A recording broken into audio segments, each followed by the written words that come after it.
Society of Amranthine Educators of Happy Valley Business School presents Talks on Business Essentials. We talk what we know what we talk. Knowledge is cumulative, let us acquire. Hello all and welcome back. In the previous video, we examined the layout of the balance sheet, and in this we will examine the layout of the income statement. The income statement presents information on the financial results of the firm's business activities over a period of time. The income statement communicates how much revenue the firm generated during a period and what costs it incurred in connection with generating that revenue.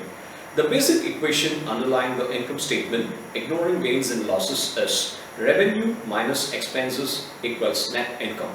The income statement is intensely scrutinized by investment analysts and equity analysts who are interested because equity market often rewards relatively high or low earnings growth companies with above average or below average valuations. The layout of the income statement. The income statement of a hypothetical company is presented to you on the screen. The top line of the income statement typically reports revenues. Revenue generally refers to amounts charged and expected to be received for the delivery of goods or services in the ordinary activities of a business. The term net revenue means the revenue number is reported after adjustments. For example, after adjusting for cash or volume discounts or estimated returns. Expenses. Expenses reflect outflows, depletion of assets, incurrence of liabilities in the course of activities of a business. At the bottom of the income statement, firms report net income, which is often referred to as the bottom line. The basis for this expression is that this is the final item on the income statement and is often viewed as the single most relevant number to describe a firm's performance over a period of time. Net income also includes gains and losses which may or may not arise in the ordinary activities of the business. For example, when a manufacturing company sells its products, it is termed revenue, and the costs incurred to generate revenues are termed expenses and are presented separately.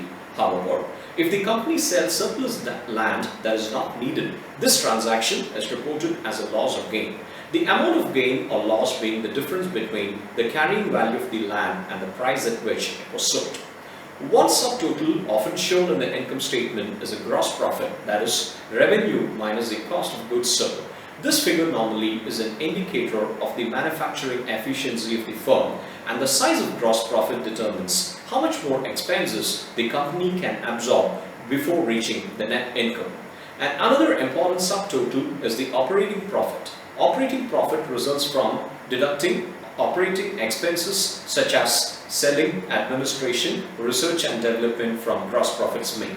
Operating profit indicates a firm's profits on its usual business activities before deducting taxes. In reading an income statement, the focus needs to be on the revenue model of the firm. Important questions to be asked are: how long does an average customer stay with the company in cycles of weeks, months or years? What is the average gross revenue from the average client each cycle? And what is the average contribution margin from the average client each cycle? What is the cost to acquire a new client? Also, is the firm in a recurring revenue model or a non-recurring revenue model? Businesses into a recurring revenue model like magazines, internet services will have a predictable revenue stream that makes planning for capital expenditures easy. These are the plan, grow, repeat models. Firms that deal with one-time only purchases of products or services infrequently purchased by customers fit in the non-recurring revenue model. These include auto dealerships, real estate agents, web designers and the like. Businesses with a non-recurring revenue model need much higher contribution margin for products that is required to support the marketing efforts and sustain business for the period of time between sales. Between the top line and the bottom line of the business runs the line of acumen in interpreting businesses and business models. Stay accounted for success. Thank you.